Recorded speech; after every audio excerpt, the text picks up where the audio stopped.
Hey you guys, it's day 16, a new November. I am Nichelle from Nichelle's Life Journey. I hope you guys are doing well. I'm hoping that you are showing up for yourself and doing and being the best you that you can be. As you see, I'm in my car, as I always seem to be talking to y'all. I got off work a little bit early today. I'm getting my nails done at Queen and King's Nail Spa in Winston-Salem, North Carolina. So if you're in the area or you're here visiting or whatever and you want your nails and your feet to look pretty, come to Queen and King's Nail Spa. Yeah. Ask for either one of the stylists. They are both great.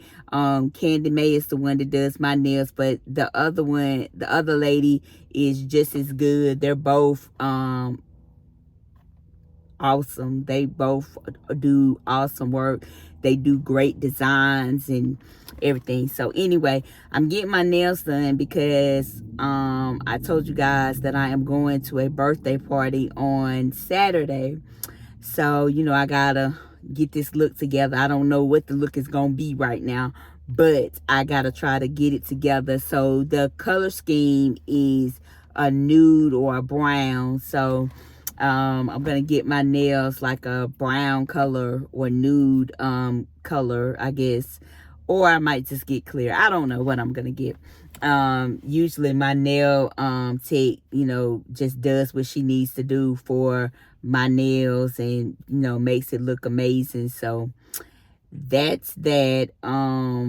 So basically I'm just trying to get it together for this birthday party and just figure out what I'm gonna wear, what I'm gonna do.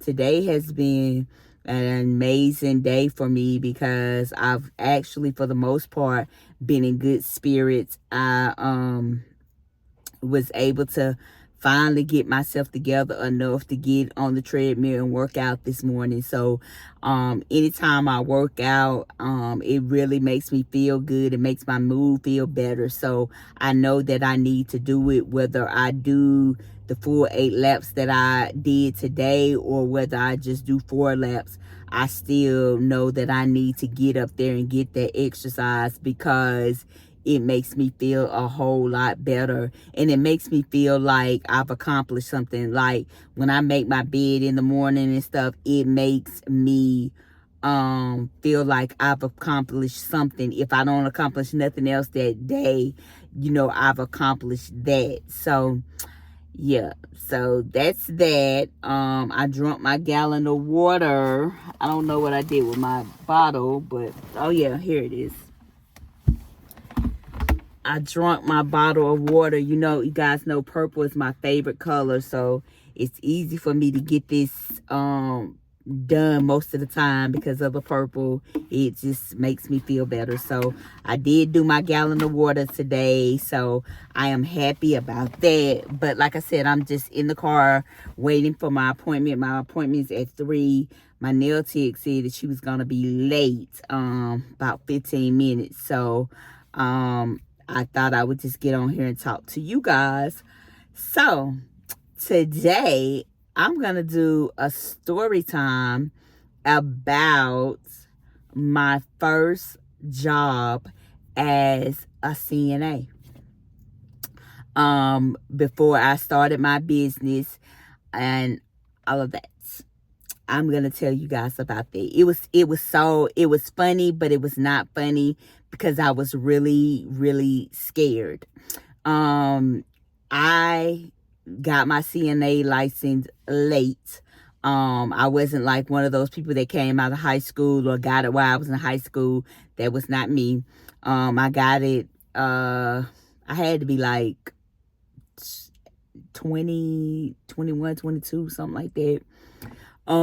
So I got my CNA license and I was in the class rather, and I went to apply for a job at this nursing home. And I'm not gonna say the name of the nursing home, but it's closed down now. But anyway, I went and I was so scared on my first interview. Like I couldn't hardly talk. I was just so nervous because I didn't know what they were going to ask me or what they were going to ask me to do. And no, this was not my first job, but it was my first job in this field. So I knew that I had the skills because I was in the class, and they allowed you to work as an aide until you were able to take the test to get your certification. So that's what I did. And I was in there. I hadn't been on the job a hot month. I don't even think it was a month. And I went in to feed a patient. You know, when you first get your license and your certification, rather, not license, but when you get your certification, you are making sure you're doing everything just like they taught you in the book. You making your job harder than it's supposed to be, but you're doing everything by the book. So I was doing everything by the book. I set the patient up, made sure the patient was comfortable, everything like that. And I was feeding the patient. And, you know, I was having a whole conversation with the patient and everything. The patient was talking back to me. I was talking to the patient. We were talking about the food, you know, just life in general, you know, what was going on, what the weather was like. We was just having a whole conversation. So the patient had finished eating, and I went to take the tray out the room. I told the patient that I would be back in there after I finished picking up the rest of the trays, so we could come back and, you know, do the patient care. Because while trays were on the floor, you couldn't be doing patient care. You had to be out on the floor, either, you know, feeding or delivering trays. But at this time, we had already got all the trays out, so everybody was eating, and we were just going through feeding and bringing the trays out. So this nurse, I would never forget her. Like, she was short, and she had like the little boy haircut, like when your mom used to put the bowl on your head and cut the boy's hair. She had a haircut like that. But she was always so nice. And when I say you could make this woman cry at the drop of a hat, you could make her cry at the drop of a hat. Like, you could say boo to her. And she was a RN, but she was the scariest RN I ever seen in my life. But anyway, I had went to put the tray on the rack, and I was getting another tray. So she came up to me and she was like, Nichelle, when was the last time you checked on Mr. So-and-so? And I was like, I just left from out of there. I fed the patient, and I made sure that he was still, you know, sitting up in an upright position before I left out of there. And I came out to bring a tray, and there was some more trays that was ready to be picked up. So I started picking up trays. I told the patient that I would be back in after we finish, you know, picking up, getting trays and stuff, the meal done, because we could not do patient care while we were serving meals. And so she was like, okay. She was like, but I think you need to go in there and see about him. And I was like, we're not supposed to do patient care while we have trays on the hall. She was like, don't worry about that. Don't worry about the trays. You need to go and check on Mr. So-and-so. So I went in there and I was talking. He didn't say nothing. So I looked at him. He was just sitting in that same position. And I didn't know what was going on. So it was like, why is he not saying anything? And so then another aide came in there, and I had never in my life seen a dead person. Like, I've never seen a dead person. So he was like in the position. So I was like, okay, Mr. So-and-so, I'm gonna put you down, and I'm going to just make sure you're okay, you know, you're dry and everything. So I put the bed the head of the bed down. I just figured he didn't want to talk to me. It never dawned on me. Check the man vital signs to see if, he's still there. He had like a stare, but it never dawned on me that this man was dead, because it never dawned on me that nobody could die like that quick.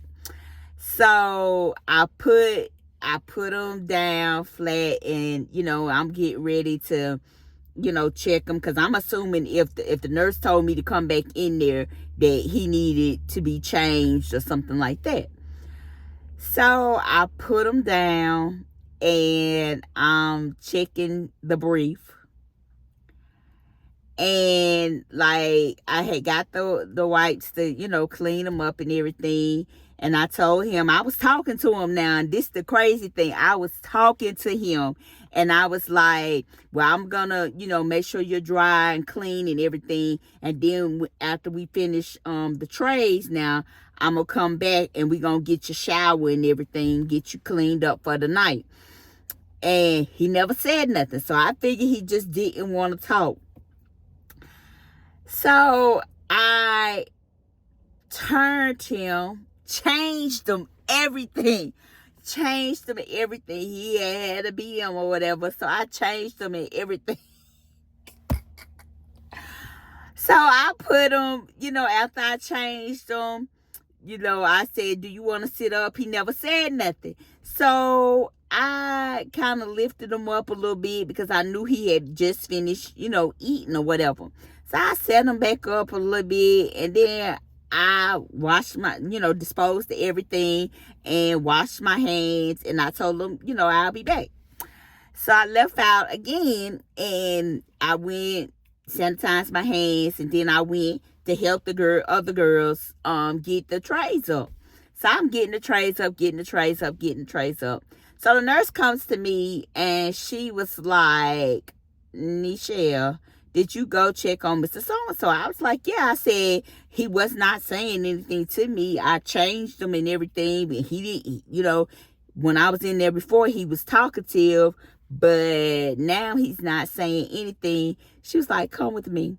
And I was like, wait, like, I did what you told me to do. I went in there and changed them. I was like, they saw me come out here.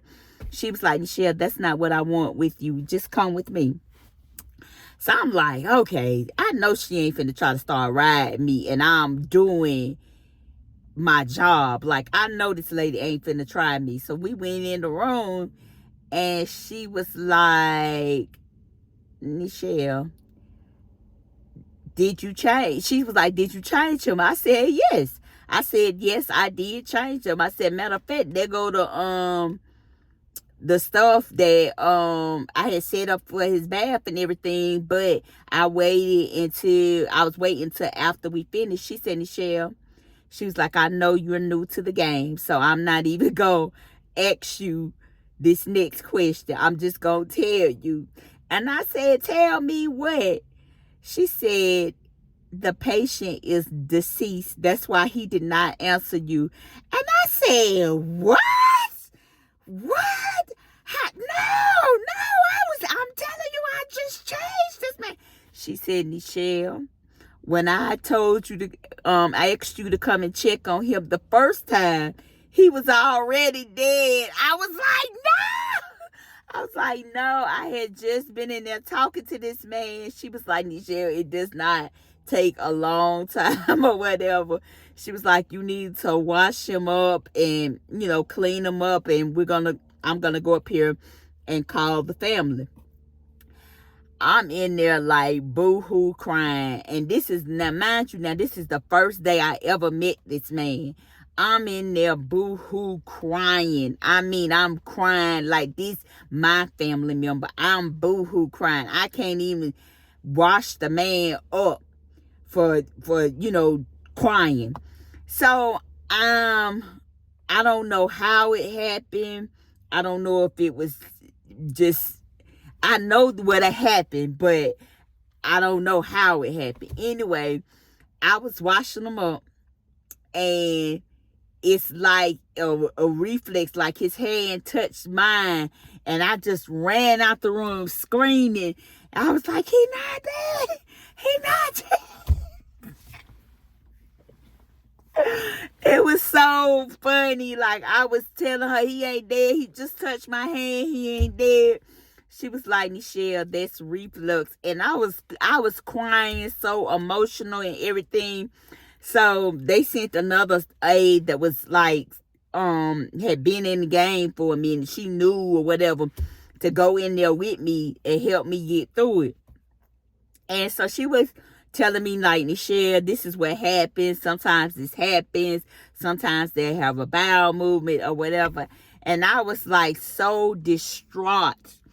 Like, you would have truly thought I knew this man all my life and we was family. I cried so much for him.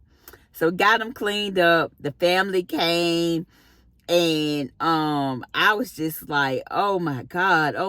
They was like, when he said you got another patient, I said, I got to go home.